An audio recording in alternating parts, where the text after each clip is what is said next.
Shot. Zach. Yes, sir. The brief. The brief. The place we go to chill and get relief. The brief. Where we keep it real with all our peeps. Peace. Sitting on the couch next to the chief. Sheesh. Sheesh. I'm Chop. I'm Zach. Cigar lamp. Where we spend most of our time at. Folks come through. We see where they mind at. I'm about to say something crazy. Might have to rewind that. We be chillin', plotting millions, when we in the building, no doubt. And we be chillin', tune in, subscribe to get that feeling. Tune in, subscribe to get that feeling. The brief. The place we go to chill and get relief. The brief. Where we keep it real with all our peeps. Peace. Sitting on the couch next to the chief. Sheesh. Sheesh. The brief. The place we go to chill and get relief. The brief. Where we keep it real with all our peeps. Peace. Sitting on the couch next to the chief. Sheesh. Sheesh.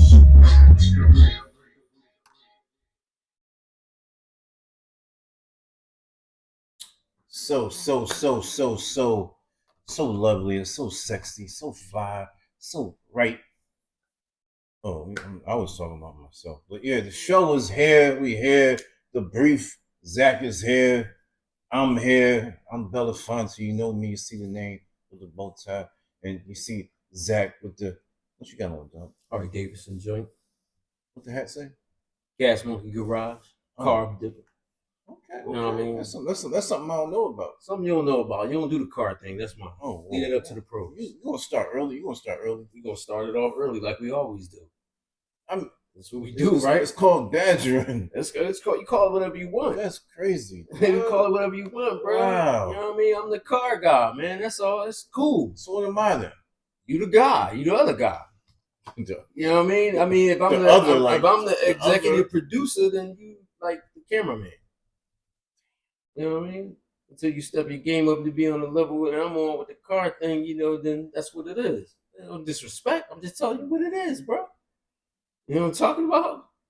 You don't agree? Like I said a few episodes ago, my management will. I'm gonna expedite this because this is unfair working conditions. Listen. And I'm the star of the whole shit. Listen, the paperwork is in the mail. You ain't the star. It's our show. It's our show, but I'm the star. Nah, who told you I'm that? the one that the ladies come to see and the it. fellas come to see I and say, doubt yo, what he gonna talk about? I doubt it. Who the other boy? That's that's what they say, yo. Who No, the boy? I was in the street the other day and they said, yo, Chop, what's going on? I like the show. The show was hot. Who the boy? I said, that's my man. That's right. And I picked you up crazy. This is how you talk to me. Don't you? You know what I mean? They want to know who the boy was. Anyway, who's the DJ? You know what I mean? That's what the DJ is the most important part. I get the party popping, you know? It's my job. Chill out, I Bilal. get the party popping. Chill out, Bilal. You know what I'm saying? Chill out, Bilal. That's me. What's up, Chop? What's good with you? I'm chilling, man. Just, you know, it's been, we should have been dropped the episode.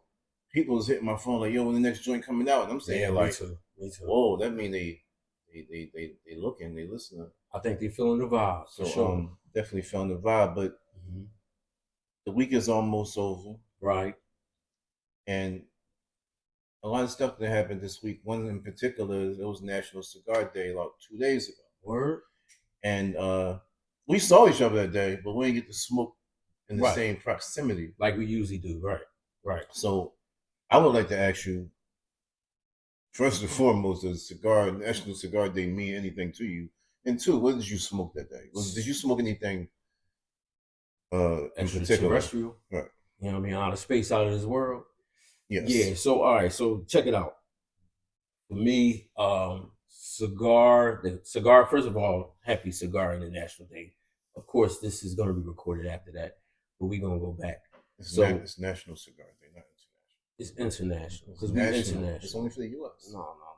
We international. I don't care what they say. Why we got to follow the rules with everybody else? Now you're talking my language. International. I like this guy. International. You know what I mean? Keep this guy right. Italian, whatever you want to do. Whatever you smoking at, you smoking. We going to bring everybody in that mix. So anyway, for me, cigar life is an intricate part of my life. So I've been smoking sticks since 2007.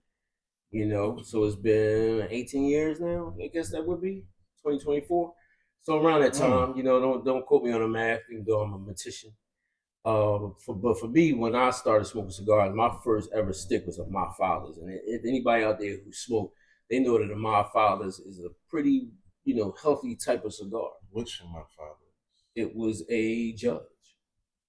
I smoked the Judge. A Judge was out in 2007? Yeah, I smoked the Judge. First joint that I had. Yeah. Okay, all right. Yeah. If you say so. It was a Judge. Fact check that. Judge. Please fact check. Don't fact check it. I don't think could be wrong. 07. You know what I mean? I think it was. I'm not trying to dish you. It was. I'm not trying to dish you, brother. It was. Brother, I'm not trying to dish you. Okay, let's move on. Anyway, so I had a Judge. That was my first joint. And what I would do is, for the first year, every time I smoked, it'd be a different stick. It'd be a different cigar because I didn't know what the flavor profile was. I didn't know what mild, medium, and full body. I didn't know none of that. So for the first year, I was making mistakes. I was smoking, stuff with like flavors in them, and that wasn't my thing. Then I had a couple other joints, but what I did was I kept consistently going back to the medium to full body cigar. Gotcha. You know what I mean? So now I got my flavor profile all together. So everything I smoke is premium for the most part. Sometimes I might go down to the lower level just to make myself rise back up. You know what I mean? And that's what I do. So that's what we got to do when it comes down to cigars. So, like your question was, what it mean to me? It mean a lot. It mean a lot. It mean everything. Okay. You know what I mean? Besides my family and friends, cigars is up there. So I'm in that fold. Yeah, absolutely. Come on, man. Go without question, bro. Come on, dog. You know what I mean? You gonna leave me hanging? All right. Yeah. Okay. All right. Appreciate you. That's all right. So what about to you? So that particular day, I kept it regular. Smoked a Padron. Your usual. Honestly, I didn't know it was National Cigar Day. I'm on TikTok or something.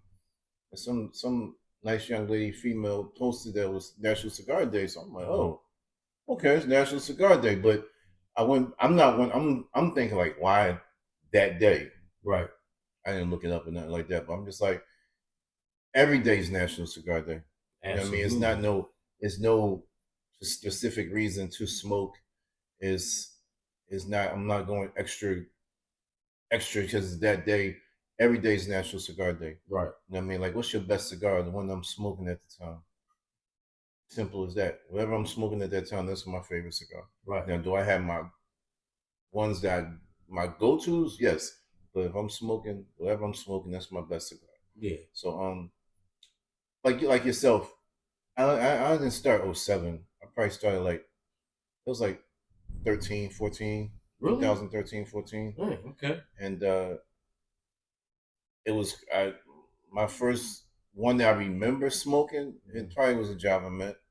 Okay. Yeah. I won't smoke it now. Right. But at that time I smoked Java Mints, and it was a lot of my father's Labor Jew 22s,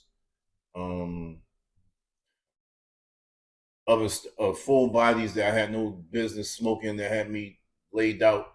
But like you said, you kept smoking different cigars to see what was good for you. Right. So, absolutely. And then eventually I just laid into the lane that was comfortable for me. Right. Once in a while I'll venture to the full body, but that's very not often. Flavor I never go back to, and not knocking no men that smoke flavor cigars, but flavor. That might be your thing. That might be your thing. Well, we ain't laughing at y'all. We are laughing. We are laughing because you might be a novice. They might start like how we did. There's some men that have been smoking for like 20 years and they fat bottom bellied out. Oh, but that's what you like. That's what you like. That's what you like. Dog. No, and don't even worry about it. I'm not cigar shaming. Slightly, I am. Yeah. I'm not cigar shaming, but I'm just saying, no, I'm not doing that. Right. Well, for somebody that smoked. See, I don't want to say something. No, say it, man. It's our podcast. People get really. Dog, this is our show. We can talk. No, all right, talk that talk. Dog. So what's all right? So let me ask you a question. I'm listening. When men, what's worse? A flavor cigar, or an 80 ring gauge? Oh my God! First of all, don't smoke the 80 ring gauge because that's so far away from a real cigar. It's crazy. But That's what I'm saying. What are you doing? You don't do that. That's not the type of cigar you want to get caught out in public with. Go. I feel offended. Go in your house, put down the shades, put them down, and put on Pornhub or something and enjoy yourself by yourself. Dog, you playing Don't yourself. do that. Don't do that. You playing yourself. So what's worse, them smoking the flavor or them smoking that? The 80. Come on, man. The 80 is worse. All right, 60 gauge. No. Put the 60 gauges down too, man. Come on, man. Who's smoking 60 gauges this year? It's a lot. Listen, man, that's like wearing a pair of alligator shoes to the club, dog. That's old fashioned. You don't do that no more. Who do that? You see anybody in the club with the Jones, the gators on, the ostrich boots? Anybody? Hello? Anybody out there? Wait. Let me check the people. Anybody out there see anybody in the club with the gators on? I'll wait. They might be. They not. They might be a cigar. Dog. If you come in there with an 80 gauge, 60 gauge, a pair of gators, ostrich Jones on, we gotta check you, dog. We gotta check you at the door. We gotta send you back outside. Make sure you come back in correct. Put some Air Force Ones on, something like that. I mean, you can be stylish and all that in your flavor, but come on, man, don't do it to yourself. So, all right. So the understanding is the rain gauge that's big is worse than smoking flavor. That's true. So the flavor gets a pass. The rain gauge, this on. Yeah, that definitely get a pass. All right. Well, all right. Damn, and we're gonna definitely get some hate mail on that one. Okay. Well, you know. With that being said, comment below. With that being said, that's all you gotta do. We have a special guest. Word. That, frankly speaking, I know because of you. Okay. So it's only right that you introduce our friend, our brother, to the brief. Okay. And I'm just gonna fall back. All right, you gonna fall back while I do this? Let me take care of this. Let me talk to the people. Every once in a while, party people, we have a special guest on the brief. You know, the place where we keep it brief, but sometimes we gotta get into it. Like tonight, we're gonna get into it. We're gonna see what this brother's been going. You know, we're gonna get into it. We're gonna get into it. Right. We gotta get into it with this guy. We gotta get into it. I don't think they're ready. You know what I mean? So I've known this brother ever since young boys. You know, we used to do a lot of. I'm not gonna say it on camera. We used to do some things. You know what I mean? We was young boys, so we used to do some things out there. You know, we used to like the fly ladies, and that's what we was doing back then. You know what I mean? And throughout the course of the years, you know, we've grown to be more brothers than friends. Would you agree? Most definitely. Most definitely. So right now, he's doing a lot of special things that he's gonna share with you on the brief. We're gonna bring him in. You know, we're gonna talk about what he want to talk about, and what he don't want to talk about, we ain't talking about it. That's it. That's what it is. But we're gonna get into it tonight. And the special guest that I'm talking about is a major partner of mine. Been a friend and a brother for a long time. Anytime I call this dude, he don't care what it's about. He on his way. So you gotta have a friend like that. Top 5 in my book, for real. You gotta have a top 5. And I'm not talking about a top 5 of them cats that you just met last week, and that's your top 5. I'm talking about top 5 of your brothers that you've been rocking with since you was a young boy, and you call him up, and the boy come running. Yo, what's up? I just wanted to politic with you. Am I in the top 5? Yeah, you're definitely in the top 5. What number am I? Come on, we ain't gonna get into that. No. No. What number? Let me introduce the man. The man, ladies and gentlemen, welcome to the show. My man, Mr. PDQ. And if you don't know what that stands for, we're gonna let him tell you what it stands for, because it definitely means something to him. It's special to him and his family, his people. So he gonna come on in and talk to you. So bring him on in. Mr. PDQ. Come on in, fam. Can I do the 80 gauge? Hey, no, you can't do the 80 gauge, brother. That ain't what it is. Have a seat, bro. You know what I mean? Man, you know what I mean? With the split eye. Little tight. I'm gonna move this out the way so the party people can see you. Ladies and gentlemen, Mr. PDQ. We on the brief. I thank you for having me. Appreciate it. You know what I mean? Yes, sir. Black excellence at its best. You know what I'm talking about? Yeah. So what's up with you, man? What's going on in your world, real quick? Ain't much, man. You know what I mean? Little work, little school. I'm trying to stay out the way. Trying to stay out the way. See, now he being cool, y'all. Old ass nigga in school. You know what I mean? Hey, listen, you bettering yourself, right? It's for you and yours, right? Right. Absolutely. So let me move this out the way, my man. You know what I mean? So we getting things right here on the brief. You know, we do everything raw and uncut. So we ain't gonna do no editing, at least not for right now. You know what I'm talking about?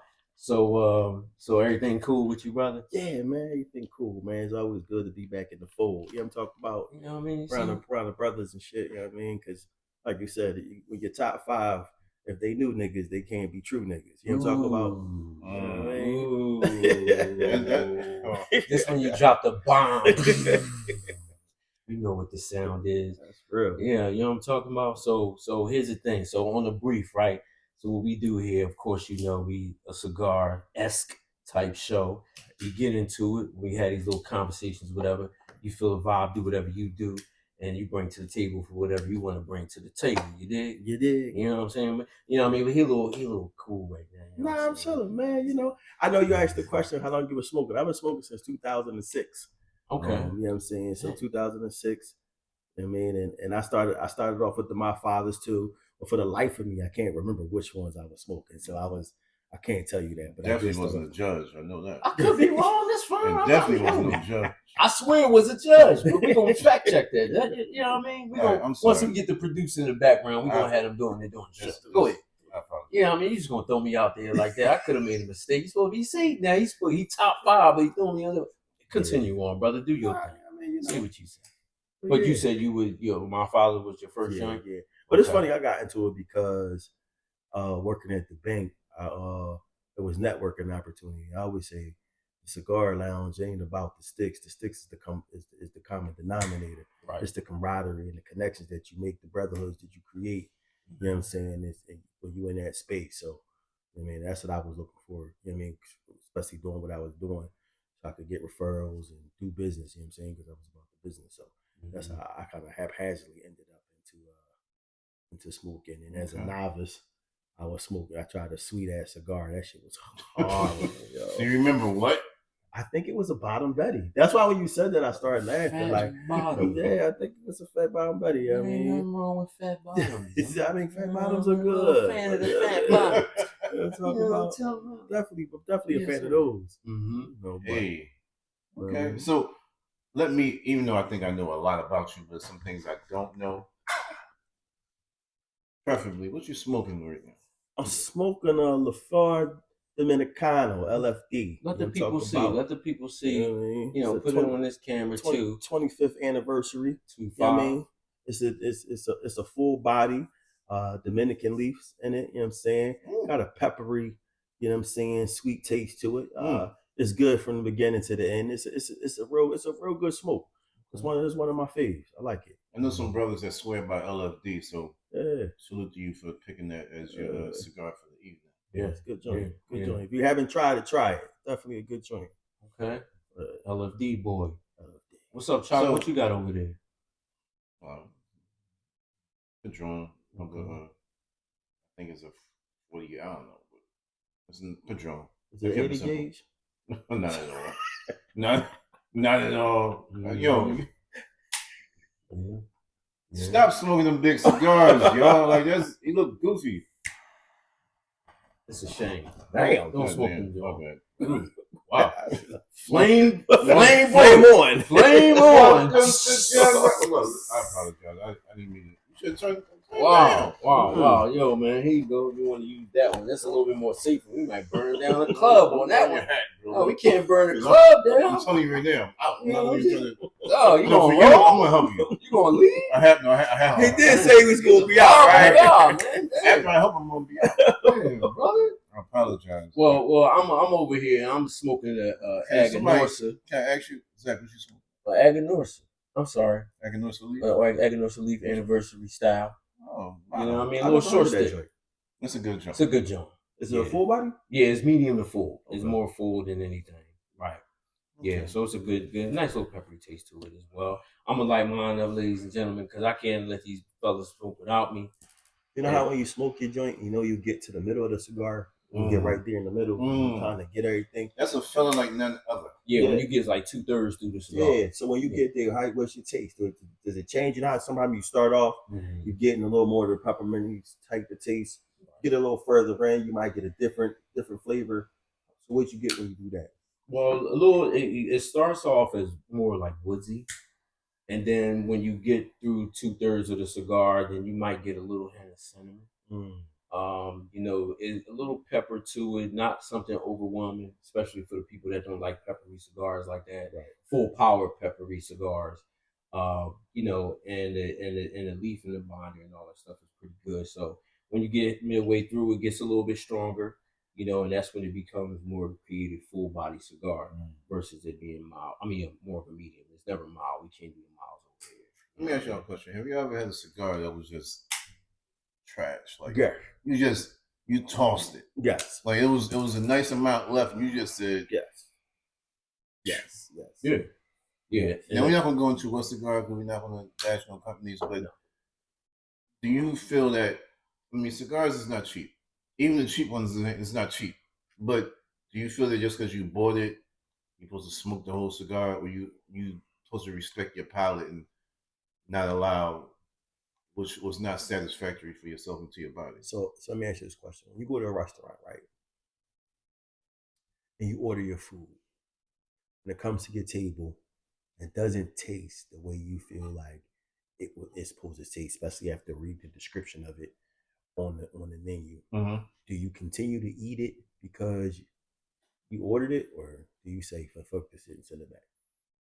I'm sending it back. But I think the only difference with cigars is that we can't send them back. If it's trash, you just gotta take that L.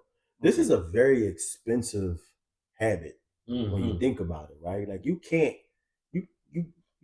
not be like a broke dude trying to smoke sticks. You can. I mean, you can smoke every day. I'm broke.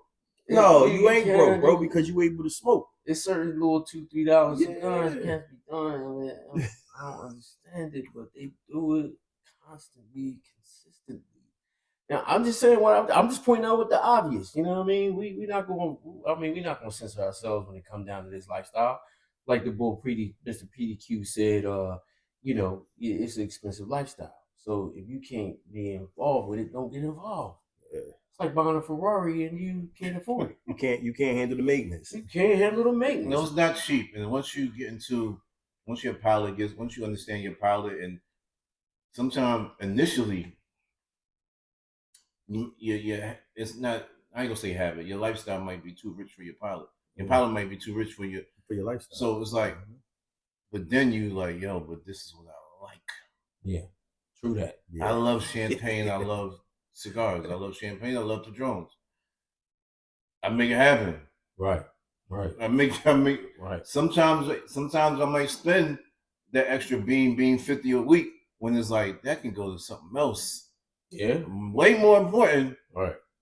But at least I got the being 50 to spend and basically exhale.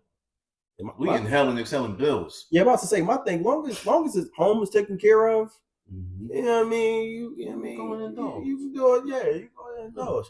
Here's my question: How long do you think it took you to get your palate to where it's at? Do you feel like you can just immerse your palate and jump out there and smoke a full body and like a flathead, right? Like a flathead. No, you think someone can just jump into that, or you have to take time to get your palate up there because you got to find out what works for you? I think you have to take your time. I mean, if the power of the leaf is so strong when it comes down to finding out what your flavor palette is. Yeah.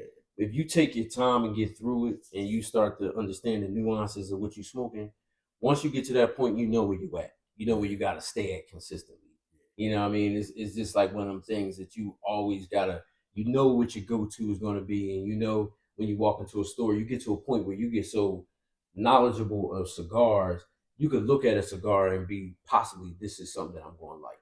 You know what I mean? That's where you get to. Or you can smell it, you be like, you know what? This might be my flavor right here. So yeah, for me personally, my opinion, it takes a little while. Yes, sir. Yes, sir. What about you, Chopper? I would say everybody's different. So somebody can find a palate in a month.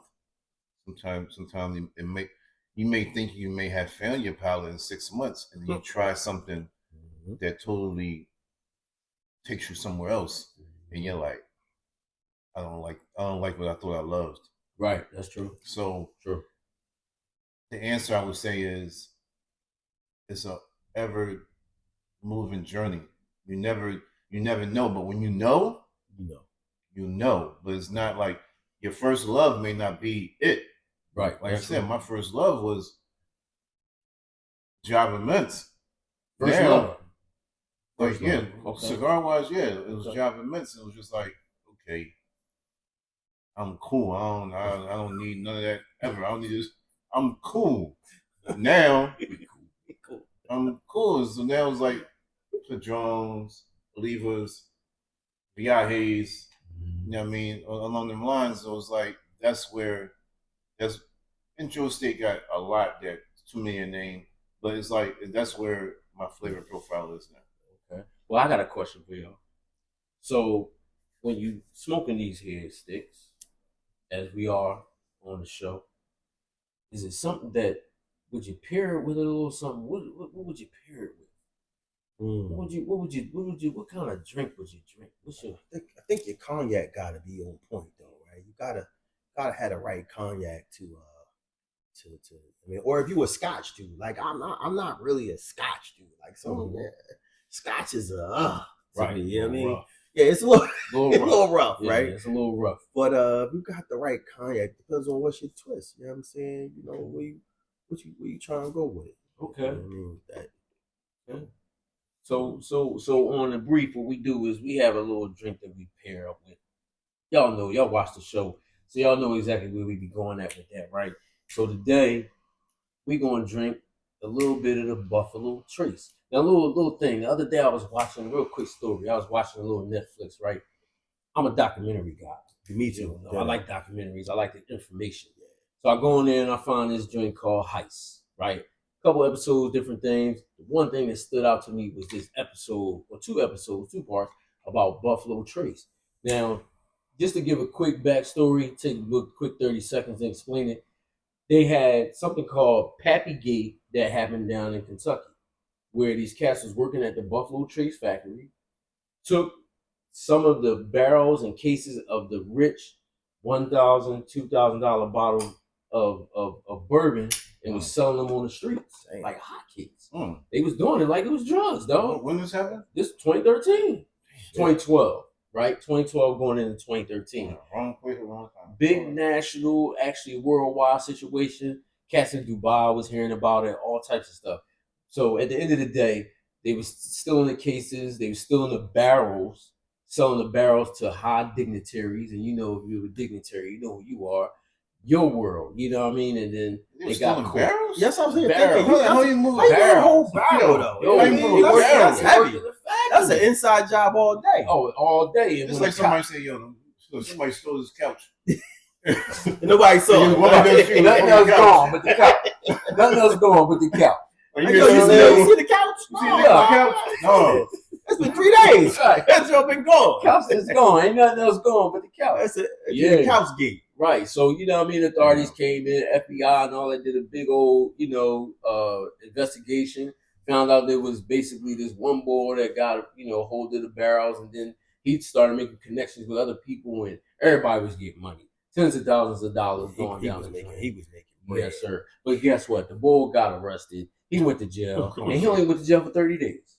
That's it? 30 days. He snitched on somebody. No, he ain't snitching on nobody. You got to see it. So check it out. I ain't going to get the whole thing up because my boys ain't see it.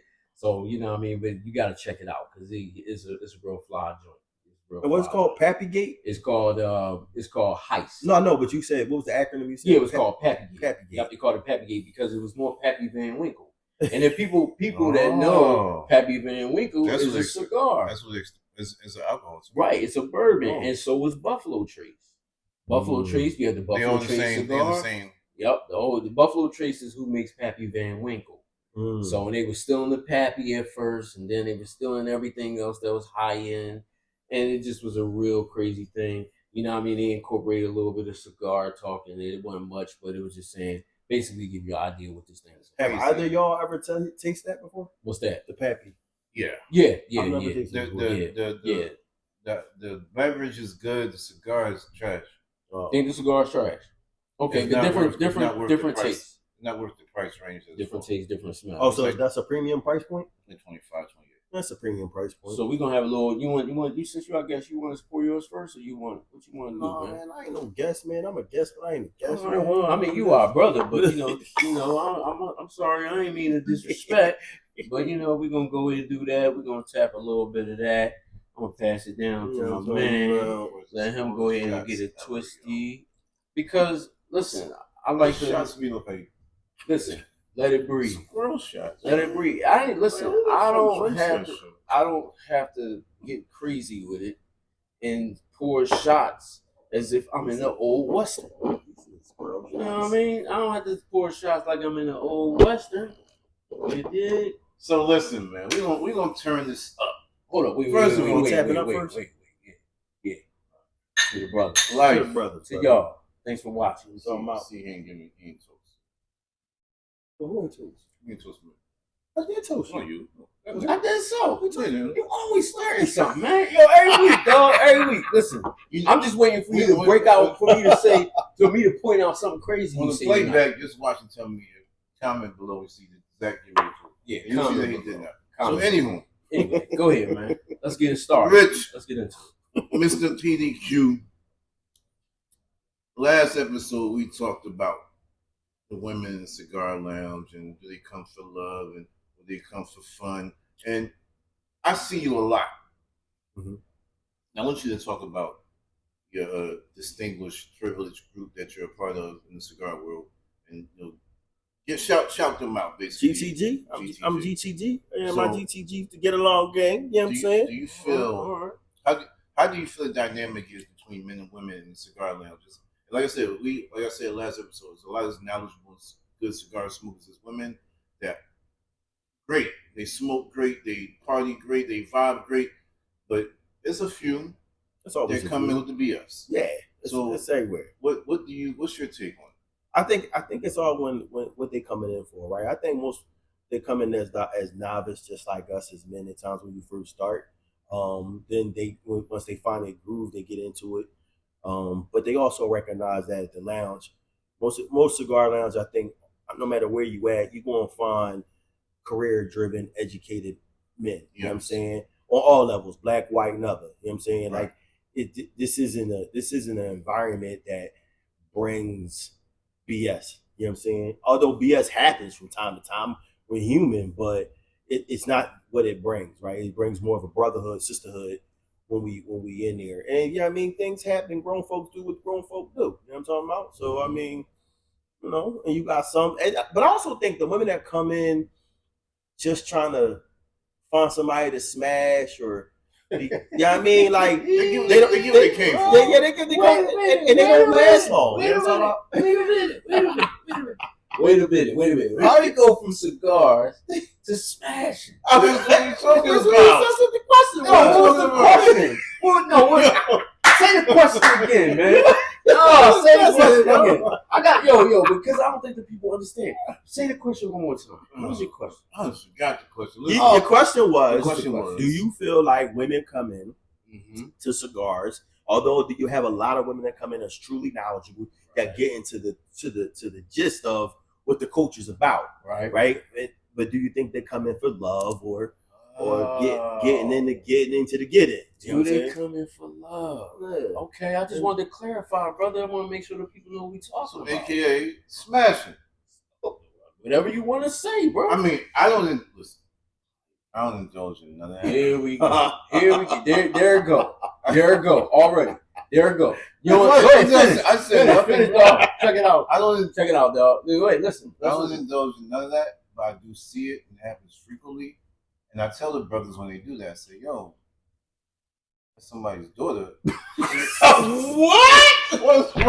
Yo, really? You're going to laugh at me? No, I'm finished. I'm sorry. All right, hold on, stay finished. All right.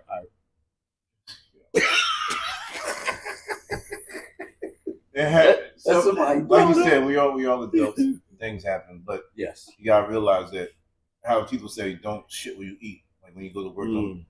At the same, it applies to cigar lounges too, because you still going to see that person if it goes left or it don't go the way you thought it would, or you thinking one thing and she thinking another thing, or vice versa, because she might just be using you for what you can do, and then you feel in a certain type of way that damn, did shorty just do that? Right. Did she just use me for her entertainment? It sounds personal. And now, no, it's not personal. It's not personal. We can explain it. It's not personal. Okay, all right, I just want to. I'm just you, my dog. You explain the way you want.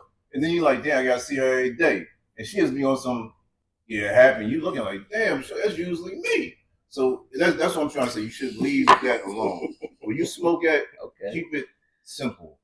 Now, if you're gonna go and throw it around and go to another lounge that you don't frequent like that. That way you come every so often, and it's a pleasure when you walk in, as opposed to every day. You'd be like, because then you'd be real mad. You walk in, and she got company with her, and she's sitting on the side with an ashtray and a cutter and another nigga. So, and then you get your Carl Thomas on, all emotional? Yeah, so I've seen it.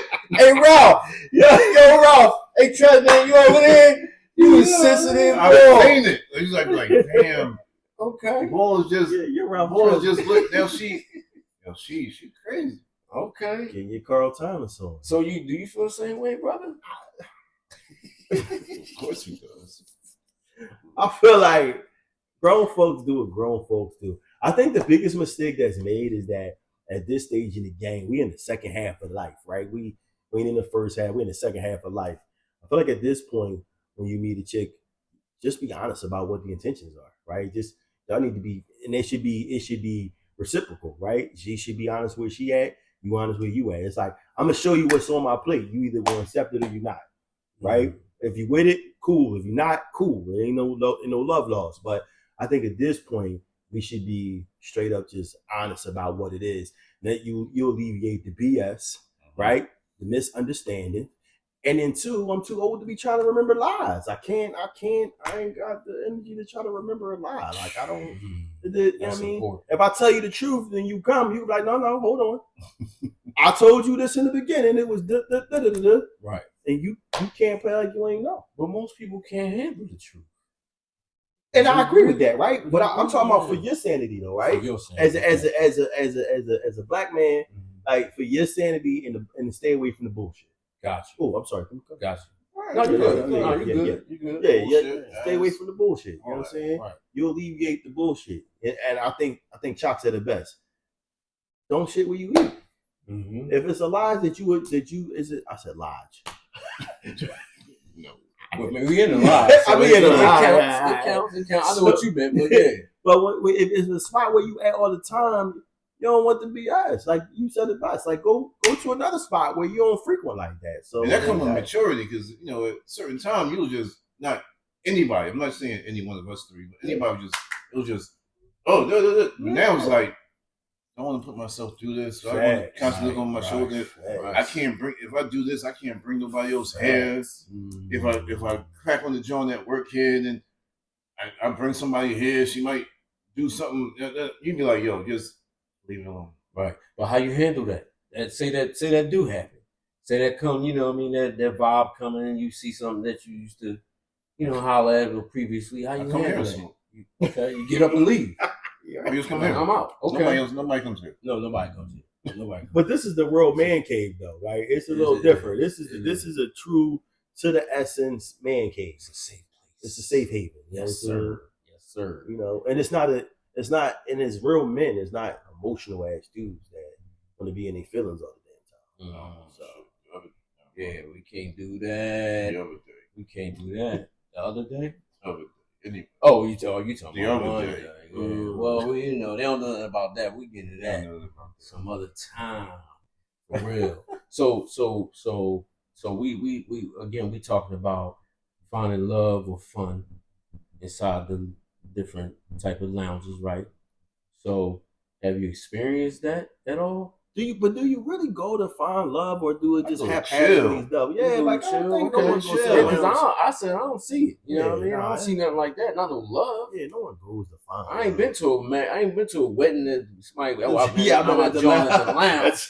You know what I mean? She was grabbing the stick. I was like, oh, she was over in my section. You know what I mean? And then she brought out the bird. Yeah, she grabbed the full body, and that will happen. Full body. That will happen one day. I'm pretty sure. Okay, I mean, listen, I would love to hear the story. We should have him on the show if that's the case. Facts. For real. We should have him on the show. That show would do numbers. Mm-hmm. Now, you work with kids. You're a teacher. You work with kids. Then let me ask you a question. Would you recommend, I mean, the kids that you teach are too young to smoke, but would you recommend when they get older, the cigar lifestyle to them? Would you introduce them? Is it a dream of yours to say, have a student, they graduate, you're way older, you're like their favorite teacher, they reconnect with you, and you're like, hey, come to the cigar. You introduce them to another facet of life. Would you introduce them to the cigar life? Good question, Chuck. That's a hell of a good question. I teach middle schoolers, right? So I teach 7th and 8th graders. But you know what? To be honest with you, if I ran into one of my kids 10, 15 years from now, they grown, you know what I mean? They like, yo, Mr. Sutton, what's up? You know what I mean? I'm like, well, I'm over here at the lounge. You need to come chit chat with me and talk to me, get at me. That's where you can find me at. Yeah, I would do it. I don't think I would go out my way to invite them.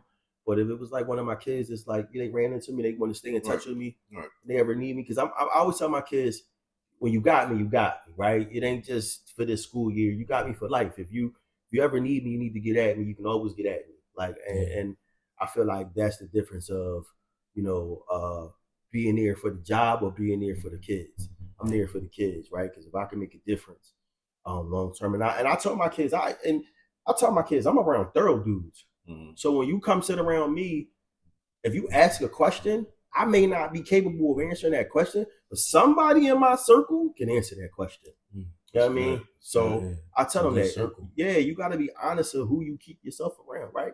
Imagine if I had 3 of my kids here right now, right? They was asking questions. I know that they can get those answers because they get in front of thorough dudes. You know what I'm saying? You know what I appreciate about you, and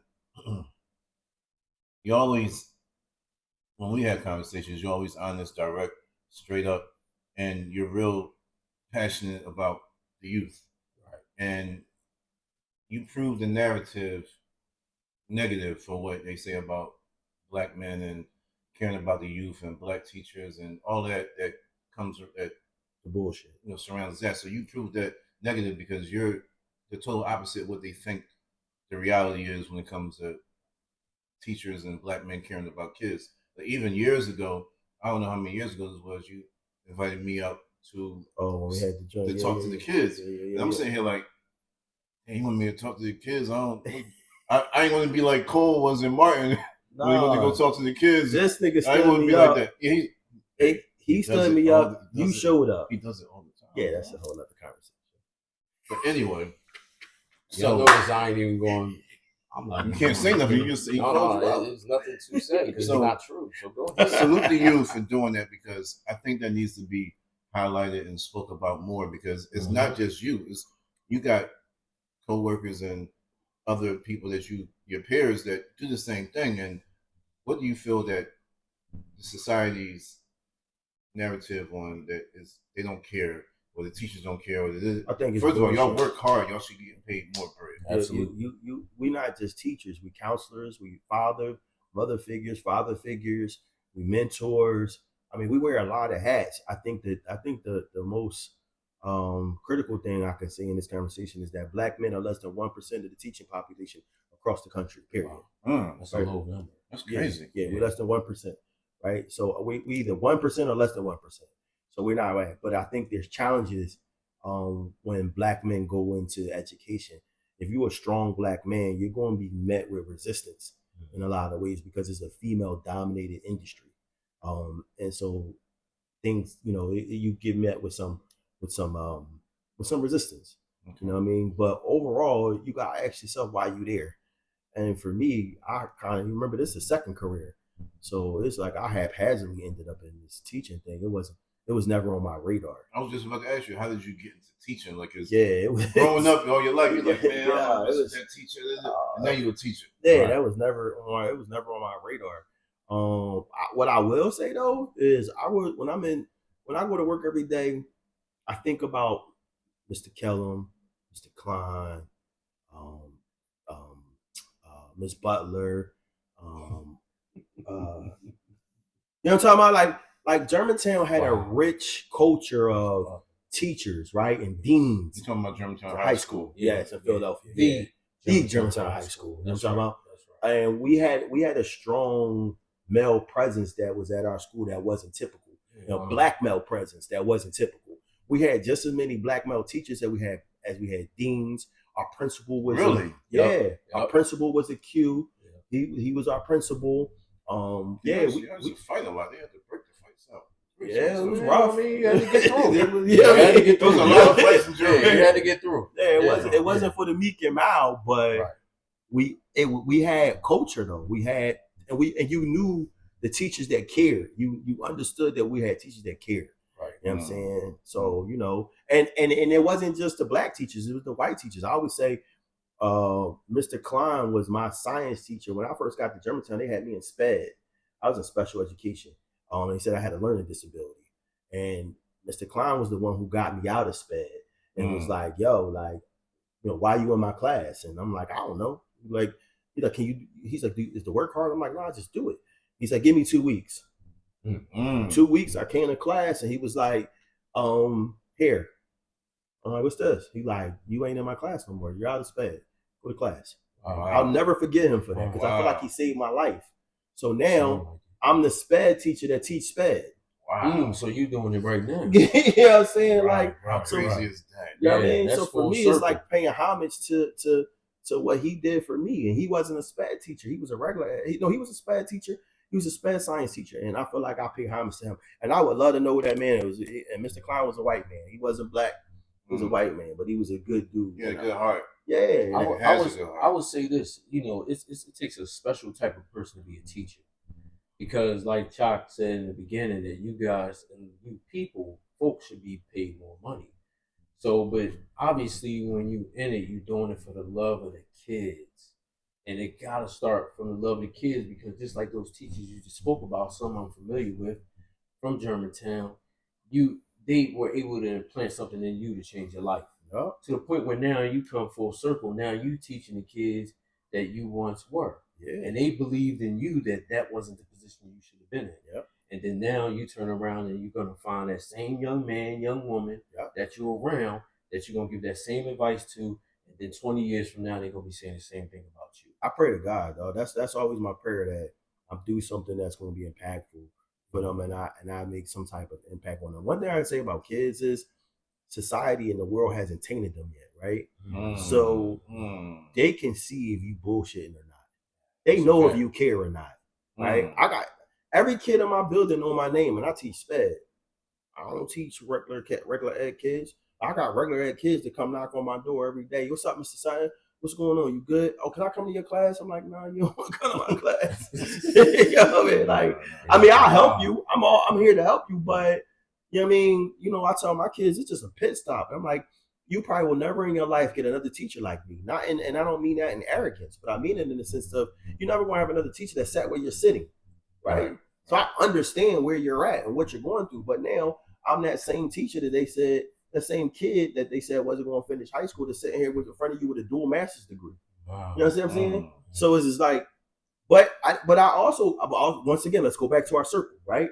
I feel like for me, I went back, I dropped out of college twice, went back and finished, right? Then went back and got it down. Hold on. Slow this down. Get into it. I was about to do the same thing. Slow this down. That's important. Start from the beginning. Right there. You went to college. I went to Shaw University. We graduated in 1994, right? We graduated. Remember, because in high school he was in the AP classes, right? He was in the AP classes. I was in SPED, got out of SPED. Then I was going to regular ed class. And like Miss Bagley. Miss Bagley was our English teacher. Bagley. You know what I'm talking about? Remember Miss Bagley? Oh. And Miss Bagley introduced us to what's the black guy in in Shakespeare. Othello. Yep. She intentionally made sure she taught us Othello. Right? She could have just taught us, but she said, "No, I want y'all to learn about Othello," and we didn't get it then, but I got it now. Right? It makes sense. She was being intentional. Right?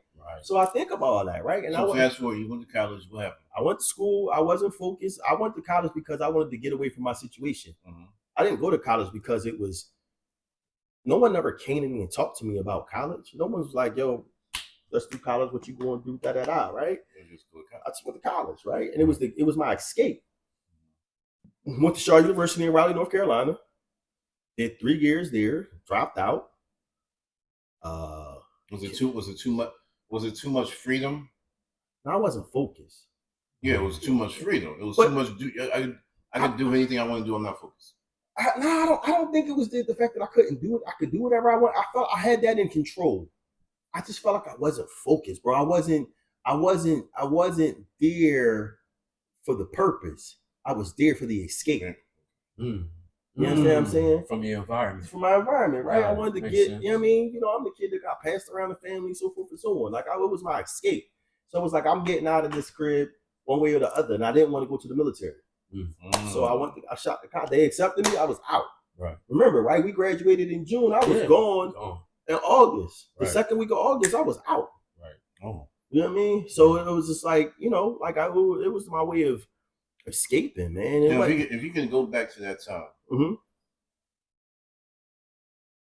it's kind of hard to answer this question, but you can go back to that time. Which part? High school or college? After high school, going into college, would you have chose something else to do, a trade perhaps, or would you have prolonged the college experience? And because for me personally, it was, oh, my baby going to college. I didn't want to go. I didn't want to, especially where I went. I didn't want to go. But I was happy, like you said, I was happy to get away. From the Topahocken Street in Germantown. And think I was being an adult. I wasn't no adult. I was just a kid. On steroids with a student loan that my mom still was responsible for that got handed down to me. And it was just like, and I'm getting refund checks, buying gold chains and DKNY sweatsuits that I still ain't paid for. We all did that. So it was like, if you can go back, would you have chose a different path? In all honesty, no. I would have finished though. That's the one thing I would have done. I would have finished. And then two, I probably wouldn't have went to Shaw, although Shaw was great for me, right? I met good people. I made great connections. It was an experience. You know what I mean? I had to stretch a nigga while I was at Shaw. Didn't think I was going to do that every week. No, shut up. But no, I'm just saying, like, I didn't think I was going to be in college fighting. You know what I'm talking about? Like, that wasn't what college was about, right? College, you know, I'm not down here for this. Don't fight in college unless you're in the fight program. Their fight program. Like, but I would have went to if I could do it all over, I probably would have went to North Carolina A&T. And the reason why I would have went to North Carolina A&T because my daddy went to North Carolina A&T, right? And I didn't find out that he went there until he passed away, right? So had I known that, I would have went to North Carolina A&T. Hence the nickname PDQ. That was my dad's nickname, right? So that's why that's my way of keeping him present for me. What does that stand for? Pretty damn quick. Because my dad was in the streets. He was nice with his hands, and they called him pretty damn quick. But my dad was also the guy that stood up for the guy that couldn't stand up for himself. You know what I'm saying? So that's what it stood for. But you know what I mean, and I feel like we like that, right? We ain't gonna let nobody just get shit on, and we standing there, and if we can stop it, we gonna stop it, right? It's just, I think it's just in DNA. Yeah. So, but you know what I mean? If I could do it all over, I'd have been more focused. I'd have went down there with a real focus and purpose. So now you can pass, being that you lived and you learned, I'm pretty sure you pass that down to the kids that you teach. And the kids is in your family that you have that confide in you, and you can tell them, like, listen, everybody, when you were young, everybody's old to you.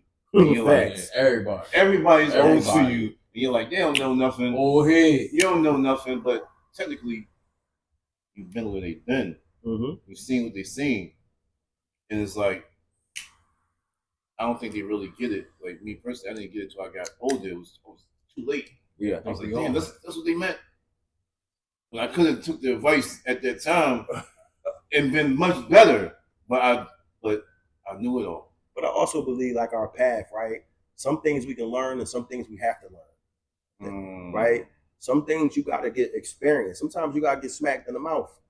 You know what I mean? Sometimes you can avoid getting smacked in the mouth, but sometimes you got to get smacked in the mouth. So now you know, damn, my man told me, I didn't listen. Right. Now I'm over here, my man telling me the same thing, but I'm listening to this time, right? Because I know I went this route, boom. And you know what I tell my kids now, to be honest with you? I tell them college is overrated. A lot of people think that. It's overrated, right? Yeah.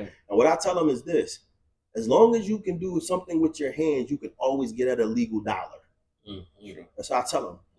Legal dollar. Legal. You see, I said that legal, right? Right. And my thing for them is, listen, even if you decide to go to college, maybe take a year off and get a trade. Learn a trade, right? And then once you get that trade, if you still want to go to college, go. But at least now you got the trade too. So even while you're in college, you can get a couple of dollars. Right. But you got a trade. Right. That your coach, that your fellow classmates ain't gonna have. You got a trade that you licensed for, that you went and got certified for, and now I got a trade, whether it's mechanic, barber, brick mason, whatever it is, you got a trade. And I feel like too, to be honest with you, when you get a trade, the rate of return on the trade is faster than the rate of return on the degree. Absolutely. So I agree. Let me ask Zach, yourself. Yeah. Because you went to college, you graduated. I went to college. I didn't graduate, but I went to college. You know, to me, college was more of the experience. Mm-hmm. And what you made of that experience. Yes. That's the choice you made. Yes.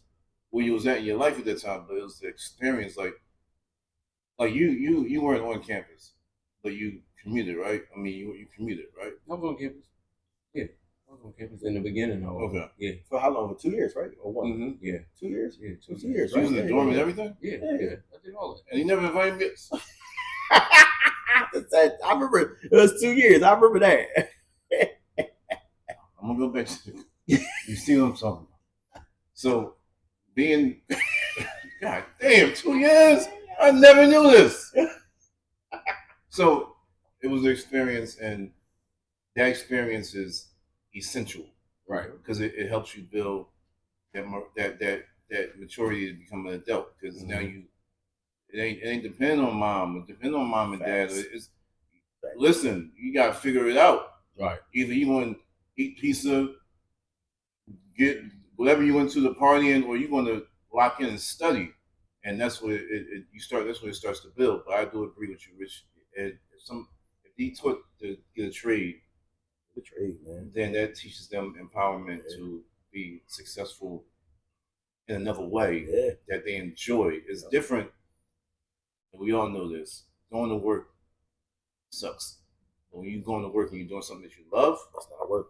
Mm-hmm. It's not work. You're getting paid to do something that you love and you like. You don't gotta love it, but you like it, as opposed to waking up and saying to yourself, 15 more minutes. And think about this, 15 more minutes. Statistically, right?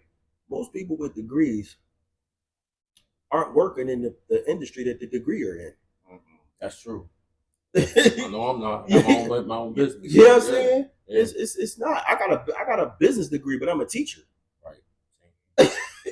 Wow. Yep. You know what I'm saying? Unless you were going to be a doctor, a lawyer, like most cats don't. You know what I mean? You really don't end up in the industry. Some of us luck up, but I also choose for college also gives you an opportunity to find your survival skills. Where you paying attention, right? Did you learn what we come from, right? I feel like where we come from, like anybody that come from what we come from, no matter where you at in the country, Chicago, LA, down to Carolina, I don't care where you from. Right. If you come from the gutter, right, you can survive anywhere. I feel like you could pluck us and stick us anywhere in this country. We will be able to survive, right? Because our street instincts and it has kicked in, right? Our survival skills is intact, and we understand how to communicate, right? And I think that's a key part that college can teach you, and learning who you are as a man, right? Or entering manhood. I won't say learn because I feel like I'm still learning who I am as a man, even at this age, right? Because you gotta learn how to take L's. You gotta learn how to humble yourself. Mm-hmm. You know what I mean? You gotta learn when you fall out to say, "Yo, listen, I'm wrong. I still love you." Right? And that don't change. No. Right? Little boys can't do that. You know what I mean? So I feel like, I mean, growth and experience teaches wisdom. Right. Makes it relative to life. Yeah. Most definitely. Most definitely. Well, you know, my whole thing, you know, my whole college experience was based off of, you know, I in my family, I only had one other person in front of me that went to college in my whole family. So I was literally that second generation of college goers that ended up going. My purpose was different. I had more of a mom and a dad that was like, go get it.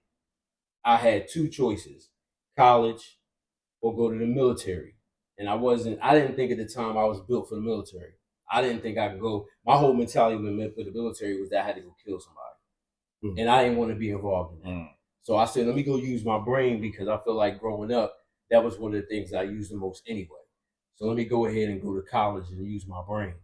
So when I got there, my focus was different. You know what I mean? I wanted to make sure that I got through it. When I got to get to the point where I got my master's, again, my focus was different. But like you were saying, you know, I myself was in my path with my profession, and then I veered off to do something different, which is more like a trade of mine. Right. So owning a pest control company, mold remediation, lead testing, that's what I do. But what was your jump before you got there though? What was your intersection before you got to entrepreneurship? So I was in my actual degree is in business administration and finance with a minor in communication. So from that road, it was basically anything in finance. But where I started at was at Verizon. You know what I mean? Like that was my thing. Like fresh out of college, I'm working for the phone company. I'm doing plain old telephone services. I'm doing actual wiretaps back then. You know what I mean? Like things like that. I wasn't necessarily using my brain for what I went to school for. And then as soon as I got out of college, I was like, damn, I went to school for all this information that I thought I was going to have to use when I got out. And then I had to go ahead and veer off and focus on something different because it wasn't offered to me. Now, at the time when I got out, the thing that was different for me was that I had a son. So as soon as I graduated, that changed everything. I had a job down in Atlanta that I could have went to in the beginning. I had to turn that down, and it just didn't work out. So I ended up having to find my focus along the way, and then just find myself in different realms and place myself in different places. And it was a lot. It was a lot of different places, but then I came back to the financial world of things, started to learn the nuances of that, and then put myself in a position where I could teach others financial literacy.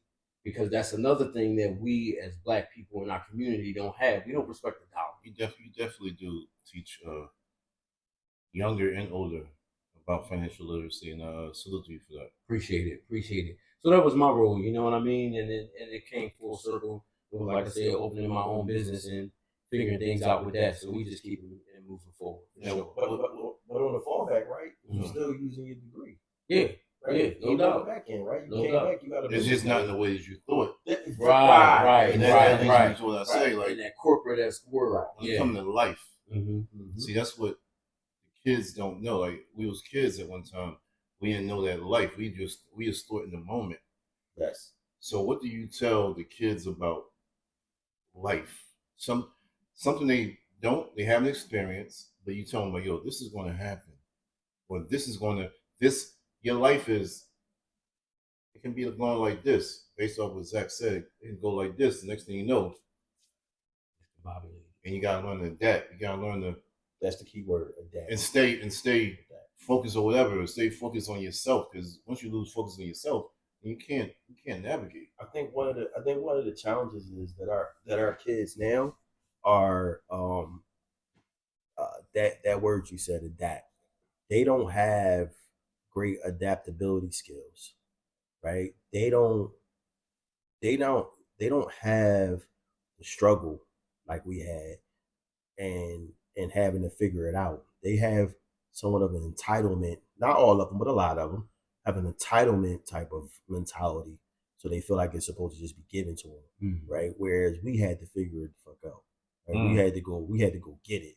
So what's the difference? Is it us? That can be an opinion. This is an opinion. Definitely opinions. It can be home. Is it school? Is it I think that society? I think our generation us Gen Xers got cocky, right? We said we gonna go get these degrees or we gonna go be successful, and we're not gonna let our kids go through what we going through, and we ran off to the suburbs, right? And we want to give them all the PlayStation and all that. Where we had to wake up on Saturday mornings and clean the crib, right? We had allowances. If you ain't do your part, you wasn't getting your allowance, right? We kids don't get allowances no more. You know what I mean? They ask for it, you give it to them, right? We gave them this entitlement and took away the struggle. And I think because we took away the struggle, they've become soft. You know what I'm saying? Interesting. They become soft, so they feel like things are supposed to be. You know what I mean? And we all these buzzwords now. What's one of the buzzwords we say? Like mental health is a thing. I agree with that. I do agree with the mental health stuff, right? But I also feel like sometimes it's overused, and sometimes it's placed in an excusatory type of position. Mm-hmm. Not all the time, but I feel like it does happen. You know what I'm saying? Like we put it in the, the kid has that. We like, like when my kids, I tell them like, you sped, but listen, this is what we doing. And I say this poem so much time. I say they give me I think excuses are tools of the incompetent, build on the monuments of nothingness, and those who use them in their uses are seldom capable of giving anything but excuses. They be like, oh, here we go again. There you go. Okay. I saw a meme the other day, and it was like, I'm gonna show it to y'all. It said, the kids say, I'm depressed, and like back in that day, like, yeah, mom, I'm depressed. I don't want to do dishes. Like, you better depress some dishes. Yeah. Like what? Like, listen, I hate to do dishes. Right. So it's definitely it's I ain't gonna say soft, but it's definitely we was outside more too. It was crazy. We was difference. We was more creative, right? And I don't want to sound like the old dudes. Back in my day, I don't want to be that. The truth though. But we went outside and threw the games. Right. We played games. We came up with stuff. We was spontaneous and shit. We be playing hide and go seek, and that turned into freeze tag or something crazy. You know what I mean? Like, wow. Something wow. That's why I wasn't gonna say that. Yeah, me either. I'll play. Obviously, you play this. I played it religiously, and you know who I played it with. If you watch it, go ahead. I ain't gonna lie. You dig? So, with that being said,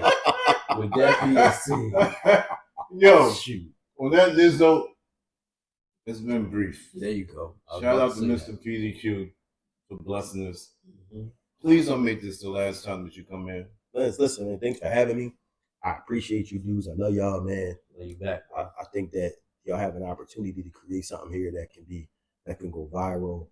That y'all can start getting sponsors that want to be on y'all show. I want y'all to prop something on y'all screen and pay y'all for it. I'm speaking that into the universe. I'm not just saying it. You know what I'm saying? I feel like, it's gonna be like, yo, if you ain't got it on the brief thing, you ain't got it. You ain't popping. You ain't got it. You know what I'm saying? And that's where you wanted to go. You know what I mean? Mm-hmm. We appreciate you. We love you for that, sir. On that note, so you want to end it off with the intro? Or not? Intro's the intro. We're gonna make an outro. We're gonna make an outro. What we gonna do is just a recap. You heard the boy Mr. PDQ spit about the kids.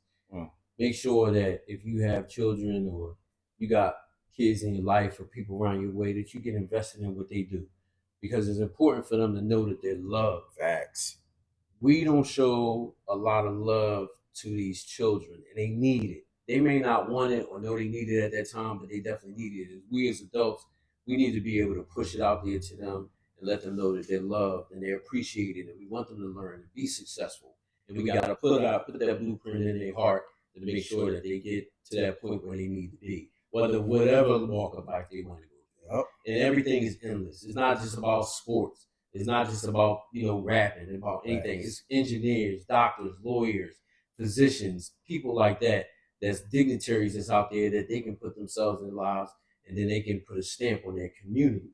Because this is what it's about, community. We got to bring it back to that, people. So, once again, it's the teachers, man. The teachers. Oh, that's the most important part. But we have a teacher right here, so I felt like he put that, But this is what I would say to you if you're a parent out there, right? You you're a parent out there, pop up at your kid's school. Go up there randomly. Build a relationship with your kids' teachers. Talk to them. You know what I'm saying? Have a communication with them. Let them know who you are, right? Because when a parent knows, my parents got my direct cell phone number. They can call my jack straight, right? I don't hide from that, right? Make sure that you build a relationship with them. That makes a difference because it's the community, right? When the community is working together, the kids win in the end, right? When you come up there pissed off, only time we see you is when something happened with your kid, and you coming up there on the negative energy, then we looking at you like, but damn, you up here for this, but we ain't seen you at not one report card meeting. You ain't come to one teacher parent meeting, none of that, right? You don't even come pick the kid's report card up. We gotta send it home. Right? And we call, you don't never call us back. But as soon as there's some drama, you at the school. Don't be that parent, right? Because we looking at you like, do you really care? Because if you don't really care about your kid, then that says a lot about where your kid's gonna go, right? Because the possibilities are. And if your kid come to school now, I'm being more of a parent or father figure to your kid than you are, then that's a problem, right? But if we working as a team, boom, and all my kids, if they dads in their lives, I want to talk to dad. Yeah. I'm like, yo, where your pop at? Tell your pop to hit my jack. Like, I'm that. You know what I mean? The kids be like, yo, Mr. Son, you. I'm like, no, tell your pop to hit my jack. I want to talk to your pop. No disrespects to moms. I love the moms. Right. But I think it's a little different sometimes when dad's there too. So I can talk to mom or dad. And so when mom, I got a kid right now. This mom and dad come up, it's love. They love me. Like, yo, told me a couple weeks ago, and it really, really, really made me feel good. Mom was like, listen, I've seen a striking difference in my son since him having you. And that was the most humbling piece, right? Because as a teacher, you catch a lot of heat from administration. You got a lot of demands on you, right? They asking you to do things that you sometimes are seemingly impossible, right? And you got to constantly remind yourself that, why am I here? I ain't here for administration. I don't care about what administration thinks. If these kids is getting what they need, we winning. Right. And that's all it's about. And with that being said, wait. I just thought of something crazy. Crazy. Then we gonna end it. Go ahead. We always ask each other. Oh, okay. We about top five. Top five. But I'm gonna switch it up. Okay. I don't think you're ready for this. What you got? I don't even know what you about to bring. What's up, Rich? Mr. PDQ. What's up, PDQ? What's your top five most influential figures that molded you into yourself? Spot. My grandmother, my sister, my father, indirectly. He wasn't always present, but he was present. My pop was anytime we graduated, anything with school, my pop showed up. Remember you said you was the second, right? On my mom's side of the family, I was the first to go to college, right? My mom has, it's a total of 10 of them. Only one graduated high school. My mom wasn't one of them, right? But on my dad's side, education was a thing. Like, they didn't play no games with it. So on my mom's side, I was the first to go to college. And so I'm saying my dad. That's three. Then when you talk about other figures, I'm a big Malcolm X fan. I love Malcolm X. What's my man from Chicago? That was a part of the Black Panthers. Just because you asked me, I'm having a brain freeze right now. But Fred Hampton. Fred Hampton is another one. I love. That's five. Yeah, I love who Fred Hampton was. Like, he was so powerful in who he was. They killed him at 21. 21. He was a kid. Yeah. You know how powerful you got to be that they want to come and break into your crib and shoot you 21 times while you next to your chick, your pregnant chick with your seed. Right. That ended up surviving. She didn't catch a bullet though. None of the bullets hit her. Right. Wow. You know how powerful that is. Like he is definitely like on a different level. And you know, the kids don't know about him. I just had my kids write about all Black people that they don't typically talk about. He was one of them. Right. You know what I'm saying? Right. And I know this guy is a gem. This guy and brothers like him and sisters well needed in his circle and his profession should be appreciated much more. I know. But remember this: gems are like are made from constant pounding, right? You gotta dig through the rock to get to the gem, right? I gotta dig through the rock. So my rocks is my people that surround me, right? My people that I can pick up the phone and call when I'm feeling weak, when I'm feeling short, when I'm unsure, when I'm unsure about me, unsure about my movement. You got to call your drills, so your drills can get you back to your gym. Right. So your circle is everything. They were once rough ashless. So what you're saying is that we preaching a unified front here at the Brief.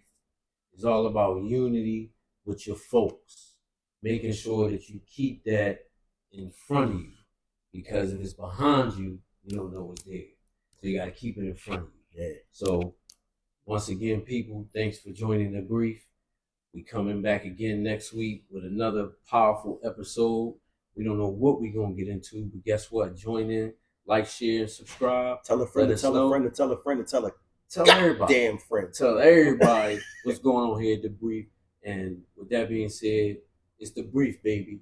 We out. We out. Peace. Peace.